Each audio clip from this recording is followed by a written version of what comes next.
Assalamualaikum, selamat datang buat teman-teman yang baru saja bergabung. Jangan lupa klik subscribe, agar kalian tidak ketinggalan informasi bansos dari channel ini. Buat teman-teman yang sudah subscribe dan like video ini, saya ucapkan terima kasih. Semoga kalian sehat selalu, dan dilancarkan rezekinya. Amin ya robbal alamin. Kenaikan yang cukup tinggi terhadap kenaikan realisasi belanja pendidikan. Untuk Perlinsos, dalam hal ini 37,9 triliun rupiah, ini naik 10,5%. 22,6 triliun adalah dari Kemensos, 12,8 triliun untuk penyaluran PKH rutin bagi 10 juta kelompok penerima dan kartu sembako bagi 18,7 KPM. Kemenaker dalam hal ini 87,6 miliar untuk bantuan iuran program jaminan kehilangan pekerja bagi 10,3 juta peserta. Sedangkan BNPB 0,8 miliar untuk tanggap darurat bencana. Untuk belanja non-KL Perlinsos ini terutama untuk subsidi energi 14,3 triliun dan subsidi non-energi sebesar 0,4 miliar. Untuk transfer dalam bentuk bansos, bantuan langsung tunai desa mencapai 900 miliar rupiah bagi 903,9 ribu KPM.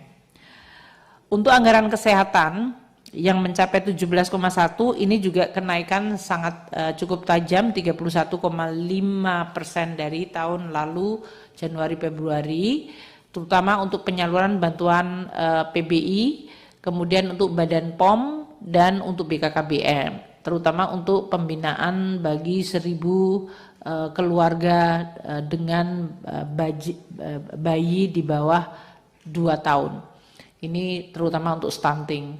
Kemudian belanja kesehatan Rumah Sakit TNI Polri mencapai 931 miliar. Belanja non-KL jaminan kesehatan ASN TNI Polri 1,9 triliun dan transfer ke daerah untuk DAU Irma Kesehatan dalam hal ini untuk biaya operasi kesehatan Puskesmas, Posyandu dan BKKBN itu mencapai 3 triliun rupiah.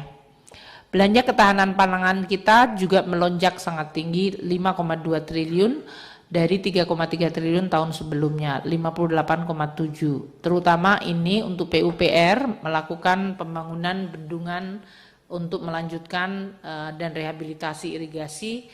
Kementerian Pertanian 530 miliar untuk perlindungan tanaman pangan, KKP 470 miliar dan Bapanas yang mencapai 390 miliar untuk ketersediaan stabilisasi pasokan harga pangan. Transfer kita 2 triliun terutama untuk dana desa yang berorientasi pada pertanian dan perkebunan. Anggaran bansos kita melonjak tajam dari 9,6 triliun tahun lalu ke 22,5 triliun atau naik 135,1 triliun persen dibandingkan tahun sebelumnya. Ini terutama untuk Kemensos 12,8, penyaluran PKH itu masih rutin untuk penyaluran PKH 10 juta dan sembako untuk 18,7 penerima. Kemenkes 7,7 triliun untuk iuran PBI, Kemendikbud 900 miliar untuk program Indonesia Pintar dan Kementerian Agama 1,1 triliun untuk program Indonesia Pintar dan KIP kuliah serta BNPB 800 miliar untuk bencana. Kalau kita lihat bantuan beras dibandingkan 3 tahun berturut-turut, tahun 2022 itu 290.000 ton untuk Januari, Februari.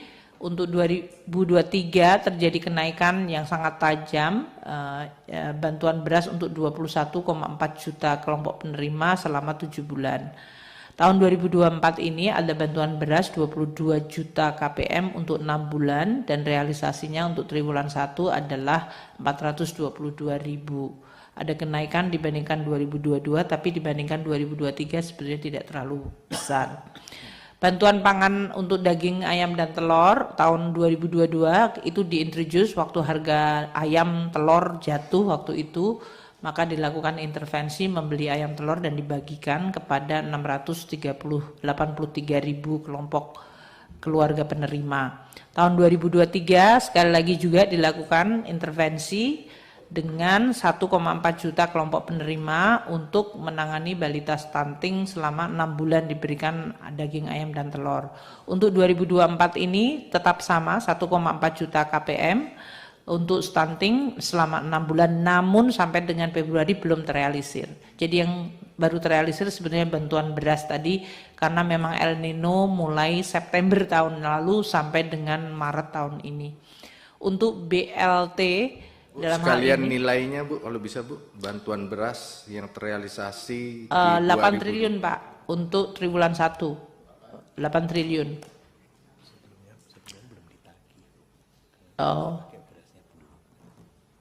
Pak Isa mengatakan kalau sebelumnya belum ditagih karena masih menggunakan beras bulog. Jadi biasanya nanti sesudah diaudit kita mendapatkan tagihan. Tapi untuk bantuan beras ini anggaran 6 bulan itu 8 plus 8 jadi 16 Pak.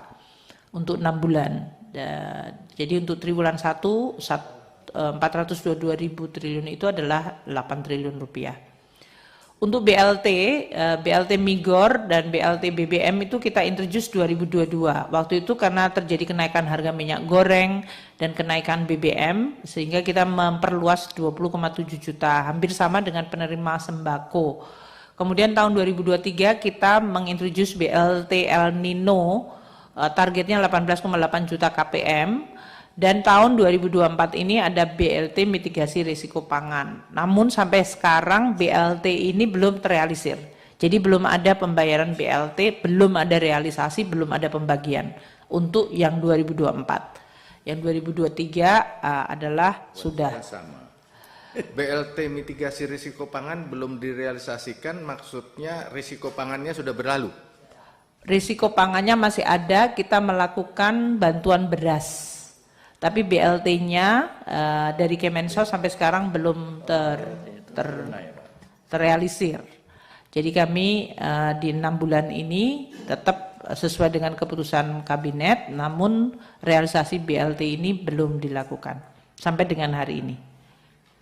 Jadi untuk BLT mitigasi resiko pangan sebesar 600.000 akan diundur lagi cairnya. Kemungkinan paling cepat akan disalurkan sebelum Hari Raya Idul Fitri. Dan paling lambat akan disalurkan setelah Hari Raya Idul Fitri 2024. Tepatnya pada bulan April tahun 2024 ini. Jadi para KPM tetap bersabar. Kita doakan semoga bantuannya segera cepat tersalurkan ke seluruh wilayah Indonesia. Amin. Sekian informasi yang bisa saya sampaikan. Terima kasih yang sudah menonton. Jangan lupa klik subscribe, like dan share video ini ke teman-temanmu. Agar mereka ikutan tahu apa yang kamu tahu. Sampai jumpa di video selanjutnya.